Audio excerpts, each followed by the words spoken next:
Hello guys.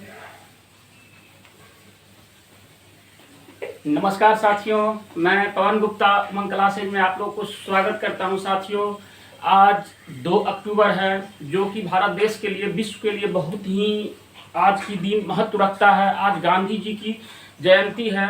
साथियों, आज ही के दिन गुजरात के पोरबंदर शहर में महात्मा गांधी जी का जन्म हुआ था। साथियों, 2 अक्टूबर 1869 ईस्वी में इनका जन्म हुआ था। ठीक है साथियों, तो सिर्फ हम लोगों को उनकी जो है ना जयंती मना लेने से ही नहीं होता है साथियों। जो उन्होंने अपने जीवन में जो संघर्ष किया, जैसे उन्होंने अपने देश के लिए अपनी सर्वोच्च निछावर कर दिया, उसकी कही हुई मार्गों को अपनाना चाहिए साथियों। तभी जीवन आपको सार्थक होगा। और सभी हर एक नागरिक के दिल में जो है ना देश प्रेम की भावना, राष्ट्र प्रेम की भावना होनी चाहिए साथियों। ठीक है, आज मैं हिस्ट्री का जो है ना आपको प्राचीन इंसिडेंट, आपको हिस्ट्री का बहुत ही इंपॉर्टेंट टॉपिक लेके आया हूं साथियों। जो कि टॉपिक है आपको बौद्ध धर्म से रिलेटेड है। इससे आपको कमोबेश सारे कंपटीशन का भी जो भी एग्जाम है, चाहे स्टेट पीसीएस हो या रेलवे हो और एसएससी हो, सारे एग्जाम में कमोबेश इससे क्वेश्चन दिखने को मिलता ही है साथियों। ठीक है, तो मैं डायरेक्ट अब टॉपिक पे आता हूँ। ठीक है साथियों, उससे पहले मैं आपसे हाथ जोड़ के सभी मेरे प्रिय साथियों से मैं विनम्र निवेदन करता हूँ, यदि मेरी चैनल को आप लोगों ने यदि सब्सक्राइब लाइक नहीं किया है तो लाइक का बटन पहले दबा दीजिए। ठीक है साथियों, सब्सक्राइब भी कर दीजिए, अपने दोस्तों के साथ भी उसको शेयर कीजिए। ठीक है, मैं आप टॉपिक पे आता हूँ। आज का जो टॉपिक है साथियों, ये है आपको बौद्ध धर्म से रिलेटेड आज अभी हम लोग देखेंगे। ठीक है, तो सबसे पहले बात रही क्या इसमें कि बौद्ध धर्म। ठीक है साथियों, क्या बौद्ध धर्म, बौद्ध धर्म के जो संस्थापक थे, ठीक है साथियों, उनको जो है ना गौतम बुद्ध जो है ना, इनकी जो है ना बौद्ध धर्म की संस्थापक थे। ठीक है, जो गौतम बुद्ध को आपको एशिया का ज्योतिपुंज के नाम से भी जानते हैं। क्या साथियों, एशिया का ज्योतिपुंज के नाम से भी गौतम बुद्ध को हम लोग जानते हैं, जिसको इंग्लिश में लाइट ऑफ एशिया कहते हैं। क्या साथियों, लाइट ऑफ एशिया कहते हैं। ठीक है, अगला टॉपिक अब है क्या इसमें, अगला पॉइंट क्या है साथियों आपको कि गौतम बुद्ध का जो जन्म हुआ था वो कब हुआ था। ये 563 ईसा पूर्व में भगवान बुद्ध का जन्म हुआ था, जो कि कपिल वस्तु के लुम्बिनी में हुआ था, जो कि अभी के तत्कालीन जो है ना आपको लुम्बिनी जो जगह है वो आपको नेपाल में है।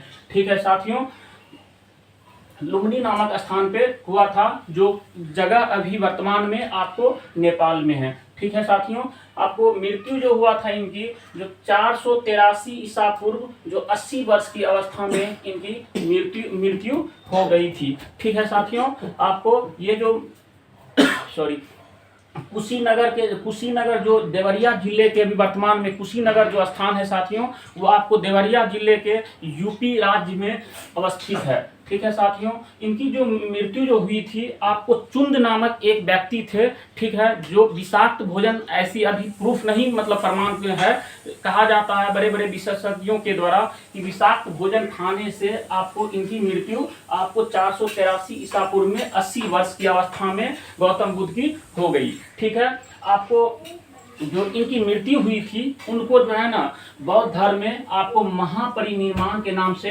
हम लोग जानते हैं। ठीक है साथियों, अब है उनके पिताजी का जो नाम थे वो आपको शुद्धोदन थे। क्या शुद्धोदन थे, जो कि शाक्यगण के मुखिया थे। क्या साथियों, शाक्यगण के वो मुखिया थे। ठीक है, उनकी माता जी का नाम आपको माया देवी थी। ठीक है, जो भगवान बुद्ध के जन्म के 7वें दिन ही उनकी अपनी माता जो है ना स्वर्गवास हो गए, इस धरती को छोड़ के चले गए। उनकी जो लालन पालन है, उनकी मौसी या सौतेली माँ जो है, जिनका नाम आपको गौतमी प्रजापति या प्रजापति गौतमी थे।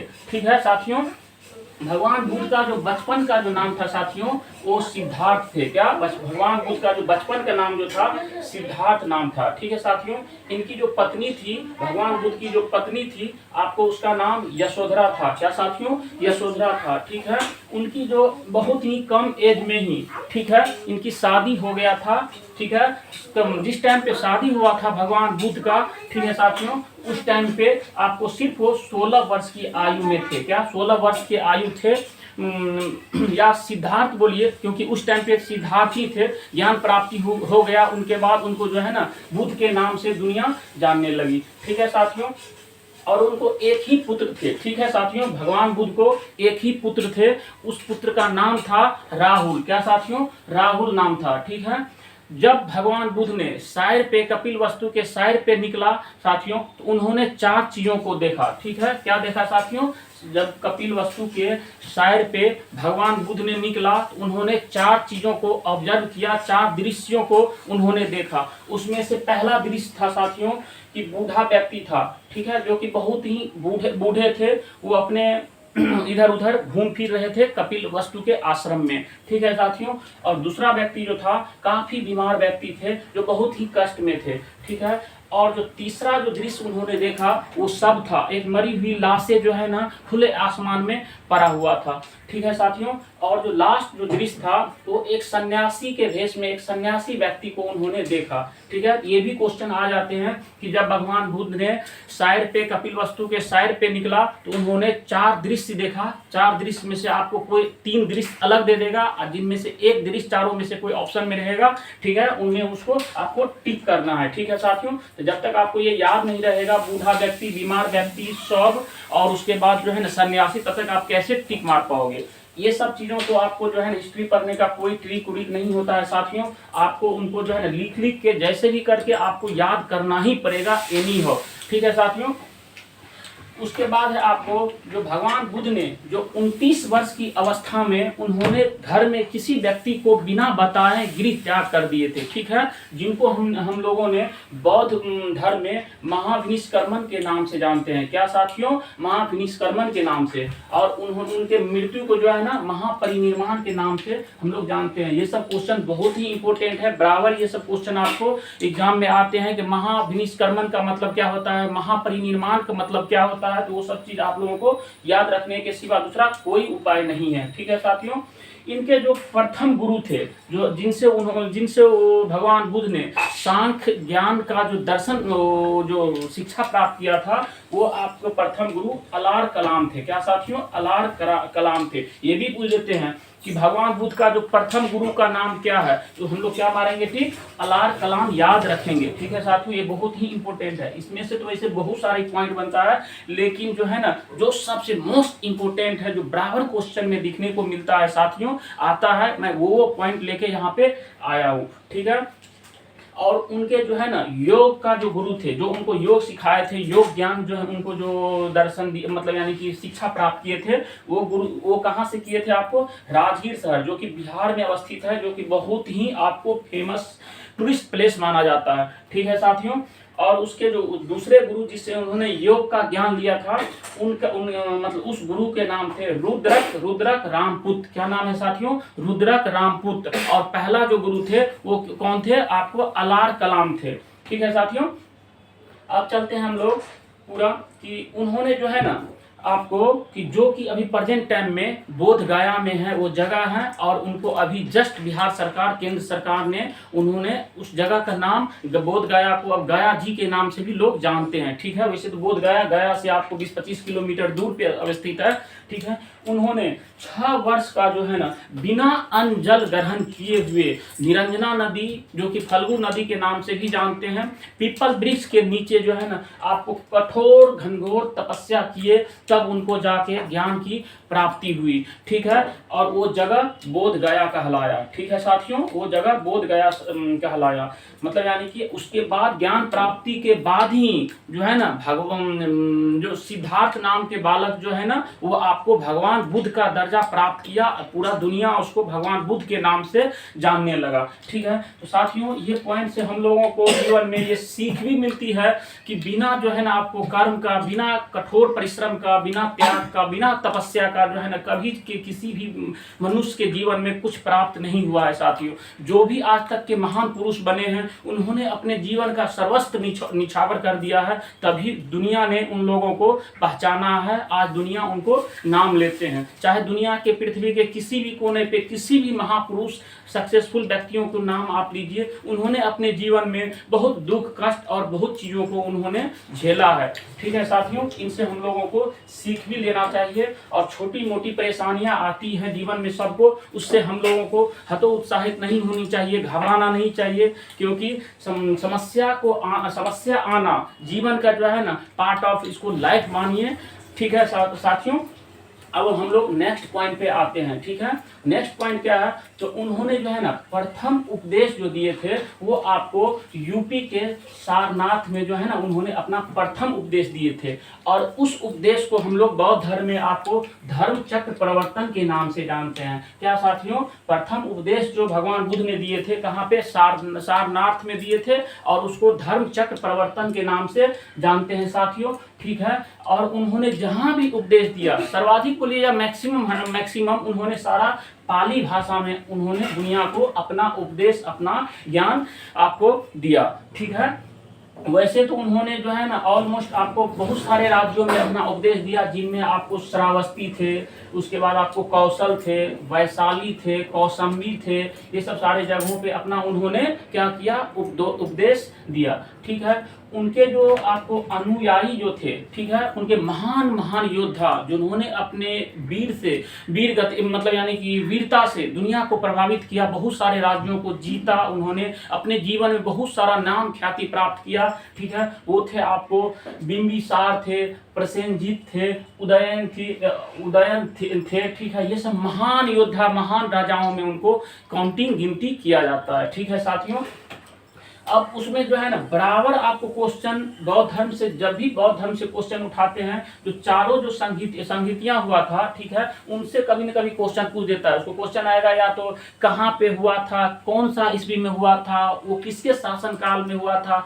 जो संगीति हुआ था आपको बौद्ध धर्म का, वो उसका अध्यक्ष कौन थे। तो वो सब चीज को आपको बहुत ही मैंने शॉर्ट फॉर्म में यहाँ पे लेके आया हूँ। आप लोग बस एक दो बार इसको लिख के याद कीजिए, पक्का याद हो जाएगा, ये मेरी दावा है, मुझे पूर्ण विश्वास है। ठीक है, तो पहला जो बौद्ध संगीति हुआ था साथियों, वो 483 ईसा पूर्व में हुआ था, आपको राजगीर जगह में, जिसको अभी राजगीर के नाम से भी जानते हैं, और वो बिहार के नालंदा जिला में अवस्थित है। ठीक है साथियों, और जो ये इनका उस टाइम पे जो पहली बौद्ध संगीति हुई थी, वो आपको अध्यक्ष थे महाकश्यप जी थे। कौन थे? महाकश्यप थे। और शासन काल चल रहा था आपको अजात शत्रु का। किसका साथियों? अजात शत्रु का। दूसरी जो बौद्ध संगीति हुई थी आपको उसके 100 वर्ष के बाद फिर 383 ईसा पूर्व में हुआ था। वो जगह था आपको वैशाली था।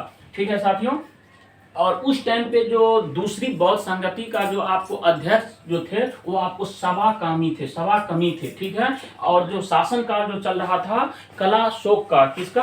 कालाशोक का चल रहा था। ठीक है साथियों, तीसरी जो बौद्ध संगति हुई थी आपको 250 ईसा पूर्व में आपको पाटलिपुत्र, जो कि अभी वर्तमान में हम लोग पटना के नाम से जानते हैं, और वो बिहार के राजधानी है साथियों। ठीक है, आपको उस टाइम पे जो आपको अध्यक्ष थे वो मोगलीपुत्र तीस थे। कौन? मोगलीपुत्र तीस अध्यक्ष थे।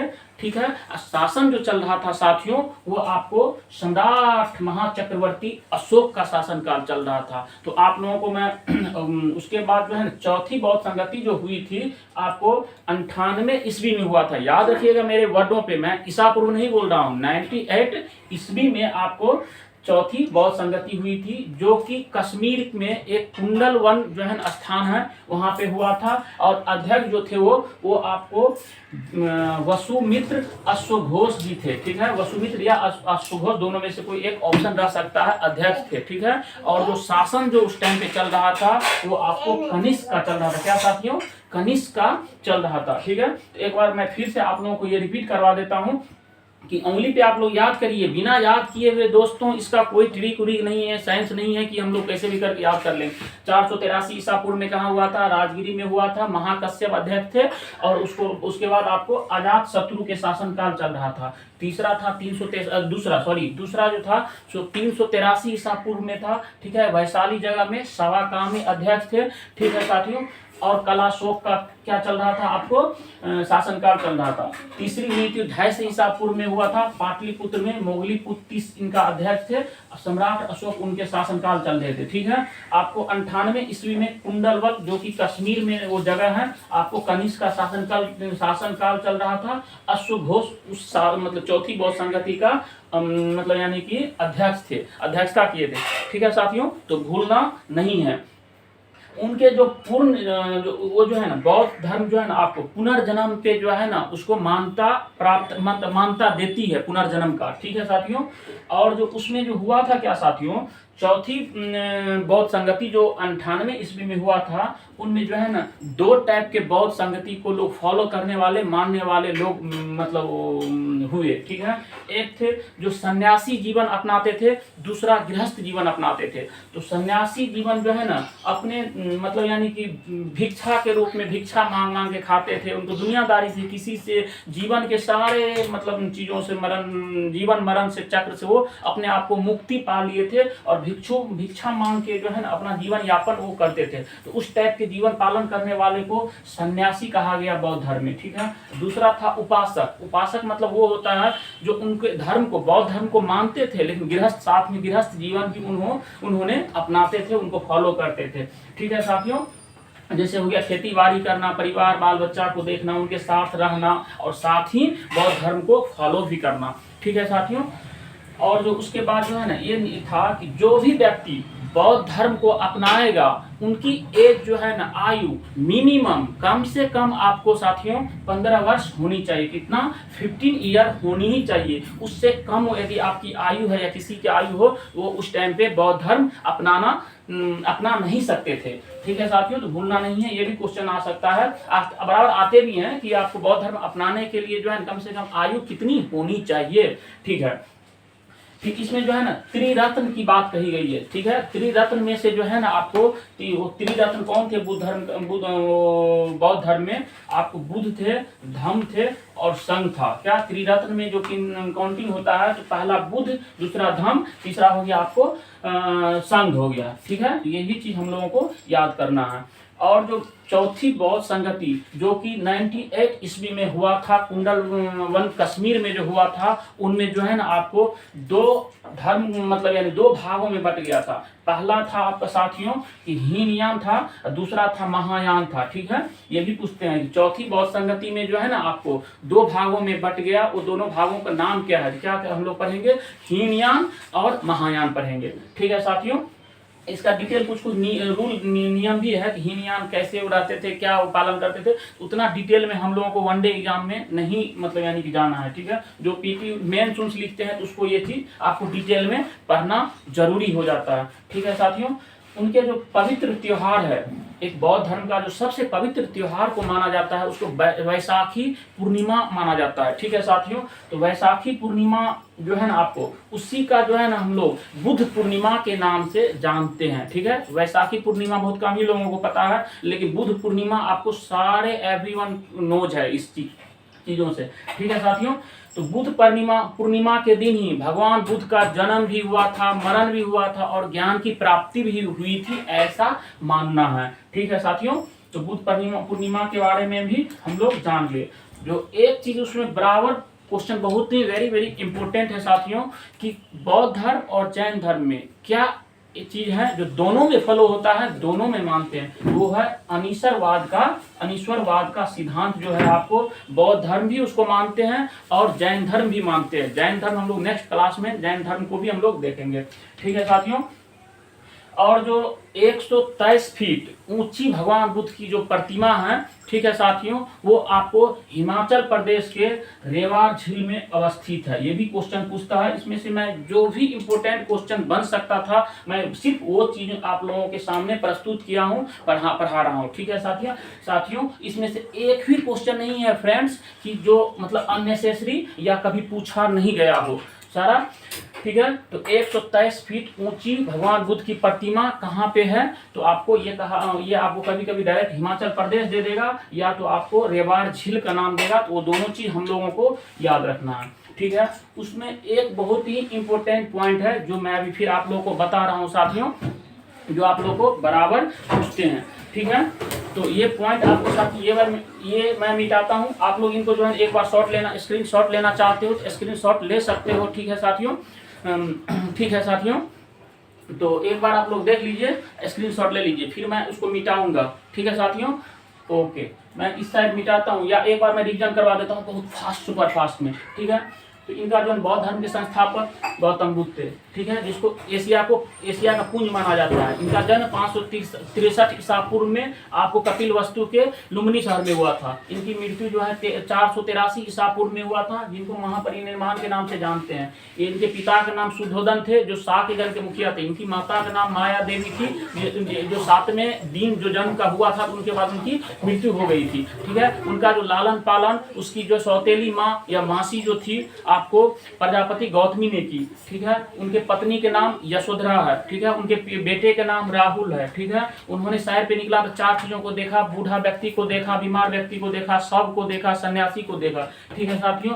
उसके बाद गृह त्याग जो है 29 वर्ष की अवस्था में उन्होंने गृह त्याग कर दिया, ठीक है, जिनको हम लोग महाविनिष्कर्मण के नाम से जानते हैं, ठीक है। उनके प्रथम गुरु अलार कलाम थे, जिनसे उन्होंने सांख्य ज्ञान का दर्शन शिक्षा लिया था, ठीक है। योग का ज्ञान का दर्शन उन्होंने आपको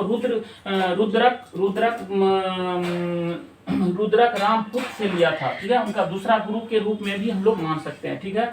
6 वर्ष बिना अन्न जल ग्रहण किए हुए उन्होंने फल्गु नदी, जो निरंजना नदी भी उसी का नाम है, उन्होंने कठोर तपस्या करके ज्ञान की प्राप्ति की, जो कि पीपल वृक्ष के नीचे जो है ना उन्होंने ये कठोर तपस्या किया था, ठीक है। सिद्धार्थ का जो है ना ये ज्ञान प्राप्ति के बाद जो है ना भगवान बुद्ध के नाम से लोग पूरी दुनिया जानने लगा, ठीक है। उसका प्रथम उपदेश उन्होंने सारनाथ में दिया था, जिसको धर्म चक्र प्रवर्तन के नाम से जानते हैं। उन्होंने मैक्सिमम जो आपको अपना जो उपदेश देने के लिए जो भाषा की यूज किया वो भाषा पाली भाषा थे, ठीक है। उन्होंने कौशल में, वैशाली में, कौशाम्बी में, आपको ये सब श्रावस्ती में, ये सब राज्यों में उस टाइम पे राज नहीं हुआ करता था, महाजनपद हुआ करता था। तो सारे महाजनपदों में उन्होंने अपना उपदेश दिया। उनके अनुयायी में महान योद्धा सब थे, बिंबिसार, उदयन, उसके बाद अब प्रसेनजित नामक महान राजाओं ने उनके उस मतलब यानी कि बौद्ध धर्म अपनाया था, ठीक है साथियों।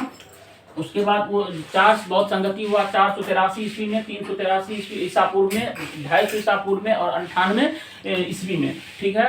उन्होंने सन्यासी जीवन वाले को भिक्षु मांग के खाते थे, जो गृहस्थ जीवन जीते थे उनको उपासक कहा जाता था, ठीक है। आपको अगला है उसमें ज्वाइन करने के लिए न्यूनतम आपको 15 वर्ष की आयु होनी चाहिए। त्रिरत्न जो बौद्ध धर्म है उसको बुद्ध धर्म और संघ के नाम से जानते हैं, ठीक है साथियों। और उसके पवित्र त्योहार जो है उसको बैसाखी पूर्णिमा है, जिसको बुद्ध पूर्णिमा के नाम से जानते हैं, ठीक है। अनीश्वरवाद का जो सिद्धांत है, जो बौद्ध धर्म और जैन धर्म दोनों जो है ना फॉलो करते हैं, ठीक है साथियों।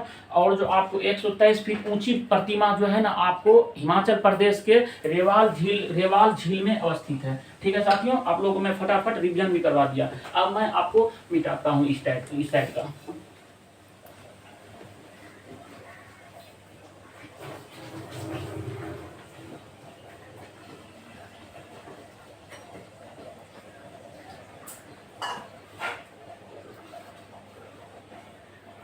उन्होंने साथियों आपको जो सांसारिक दुखों से मुक्ति प्राप्त करने के लिए उन्होंने एक शॉर्ट वर्ड बोला था, जिसको अष्टांग के नाम से जानते हैं। भगवान बुद्ध ने सांसारिक दुखों से, समस्याओं से मुक्ति चक्रण पाने के लिए उन्होंने आपको 8 मार्ग बताए थे, जिनको हम लोगों ने अष्टांग के नाम से जानते हैं, ठीक है साथियों। मैं वो 8 पॉइंट यहाँ पे मैं लिख देता हूँ, ठीक है।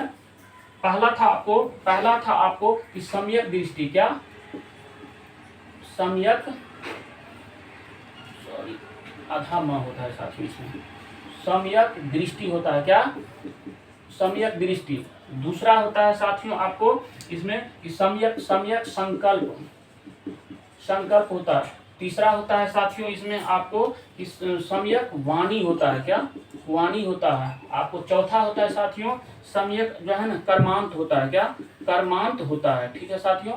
उसके बाद 5वां जो होता है साथियों उसमें आपको सम्यक आजीव होता है, सम्यक आजीव होता है। 6ठा जो होता है साथियों उसमें सम्यक व्यायाम होता है, क्या व्यायाम होता है, ठीक है। 7वां जो होता है साथियों स्मृति होता है, सम्यक स्मृति होता है, ठीक है। आपको 8वां जो होता है साथियों सम्यक समाधि होता है, क्या सम्यक समाधि होता है। जो अष्टांग की बात जो की गई थी, इसमें यही आपको 8 पॉइंट जो है ना आपको इसमें बताया गया है। क्या? सम्यक दृष्टि, सम्यक संकल्प, सम्यक वाणी, सम्यक कर्मांत, सम्यक आदिम, सम्यक व्यायाम, सम्यक स्मृति, सम्यक समाधि। वो आप लोग नॉलेज के लिए याद रख सकते हो, क्योंकि ये जो है क्वेश्चन आता है नहीं, मे भी क्या पूछ भी सकता है।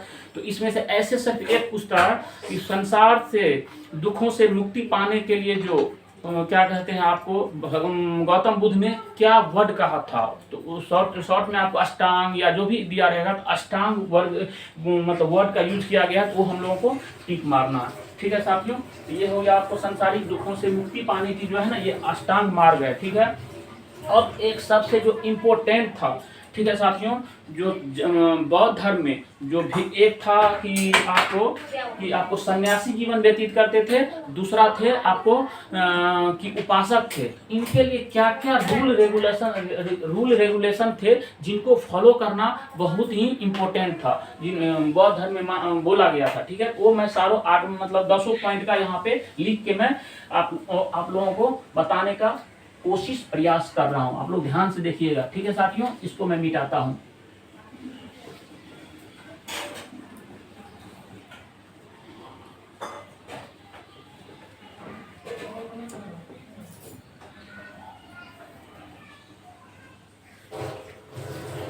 इसमें जो पहला पॉइंट था साथियों, अहिंसा था। क्या?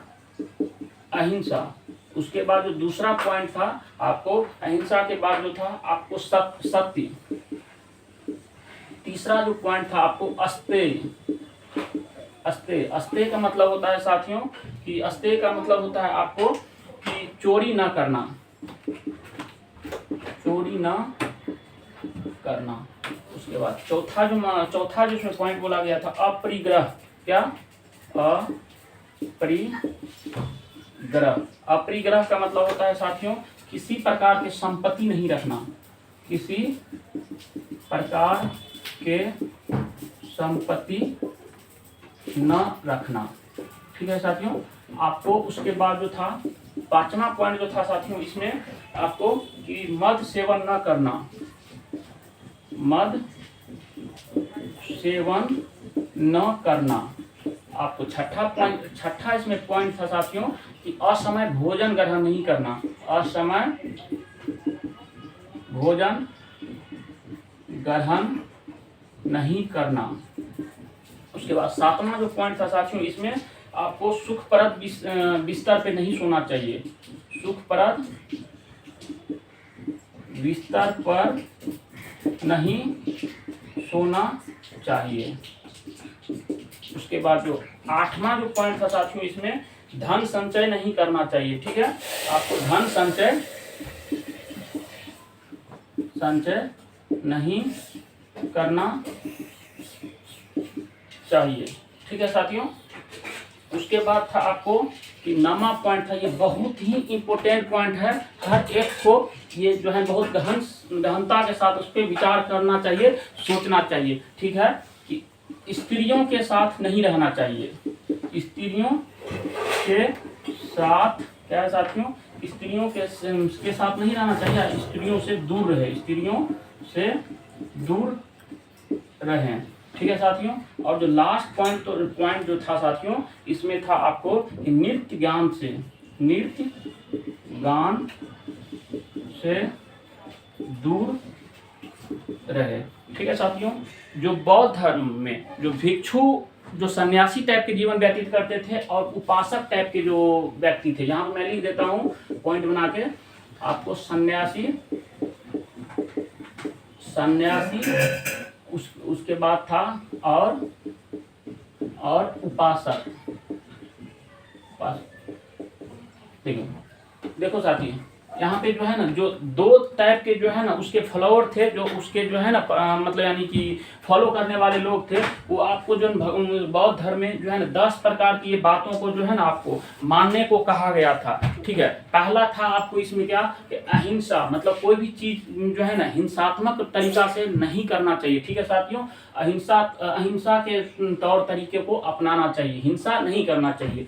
दूसरा था कि सदा हमेशा झूठ नहीं बोलना चाहिए, सदा हमेशा आपको सत्य वचन का प्रयोग करना चाहिए। तीसरा था उसमें अस्तेय, अस्तेय का मतलब होता है कि चोरी किसी प्रकार का नहीं करना चाहिए, ठीक है साथियों।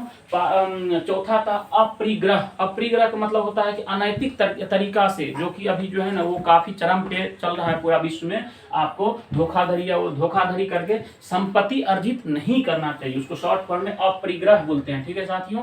पांचवा पॉइंट था कि मद निषेध, मद का मतलब होता है जो भी नशा, दारू, ये सब जो होता है, कोकीन, हीरोइन, ये सब चीज आपको नशा नहीं करना चाहिए, ठीक है। छठा पॉइंट था उसमें साथियों कि असमय भोजन, जैसे आजकल लोग जो है ना कब सोना है, कब उठना है, कब भोजन करना है, कोई टाइम टेबल फॉलो नहीं करते हैं, ठीक है, तो ऐसा नहीं होना चाहिए आपको। सातवां पॉइंट है सुखप्रद बिस्तर पे नहीं सोना चाहिए, आपको सुखप्रद बिस्तर पे सोओगे आलस्य आ जाएगा, जीवन में बहुत कुछ भूल जाओगे, जो करना चाहिए वो नहीं करोगे, इस तरह सुखप्रद बिस्तर पे नहीं सोना चाहिए साथियों, ठीक है। अगला है आपको धन का संचय नहीं करना चाहिए, ठीक है, आपको स्त्रियों से दूर रहना चाहिए, ठीक है साथियों, बौद्ध धर्म में कहा गया था। और जो दसवां जो पॉइंट था नृत्य गान से उस सबसे आपको अपने आप को दूर रखना चाहिए, ठीक है साथियों। तो आई होप कि आप लोगों को मेरा क्लास जो है बहुत ही अच्छा लगा होगा, ठीक है साथियों, आपको भूलना नहीं चाहिए, ठीक है साथियों। तो अब मैं इसी के साथ जो है ना आपको अभी के लिए इस क्लास से मैं विदा लेता हूं, तब तक के लिए जय हिंद साथियों, ठीक है, जय भारत।